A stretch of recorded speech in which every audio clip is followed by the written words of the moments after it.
Good evening, everybody, and welcome to another episode of Dan-Splaining. I'm Dan Jennings. To quote the movie The American President, politics is perception. And unfortunately, the head of the Democratic National Committee, Tom Perez, has picked one hell of a time to forget that fact. Mr. Perez is currently starting a battle with the state Democratic parties over control of their mailing lists. And while I understand his desire to keep the status quo because it is a massive resource for the national party, I also understand why the states do not want to give up that data. Now, this has been done in the past. The states have handed over the data to the national party, and nothing's been really said about it up until now. Politics is perception, Mr. Perez. The fact of the matter is the states do not trust you to use that data properly. They believe you will use that data to steer fundraising to the elite candidates. And why do they feel that? Politics is perception.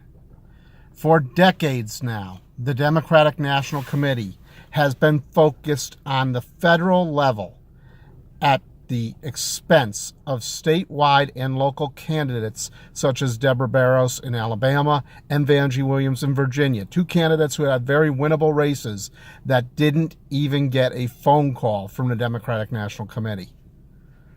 For decades, the Republican Party played the short game, where they built their party from the ground up, starting at the local levels, taking over city councils, taking over judgeships, then working up to the state legislative levels, and then eventually to the national levels, which is what got us where we are today. Politics is perception, Mr. Perez. Right or wrong, people feel that the Democratic National Committee rigged the primaries for Hillary Clinton against Bernie Sanders. And yes, I know we're finding out now that 20% of the groups out there that came about on this controversy were Russian cyber ops, and that a lot of other groups probably came about because of those operations. Yes, I know that by any means of distributing the delegates that Hillary Clinton would have been the candidate. Yes, I know that Hillary Clinton won the popular vote in the primaries. Those are facts. You cannot dispute those. But politics is perception. And the perception is, right or wrong, that the Democratic National Committee does very little to support state and down ballot candidates. Mr. Perez, now is not the time to get into a pissing contest and threaten the state parties with taking your ball and going home if they don't do what you want. Why not just shut the government down because you didn't get $5 billion for a wall? That's basically the same thing you're doing to the state parties by saying that you will not let them use Vote Builder or other Democratic National Party resources to support their candidates if they do not kowtow to your demands.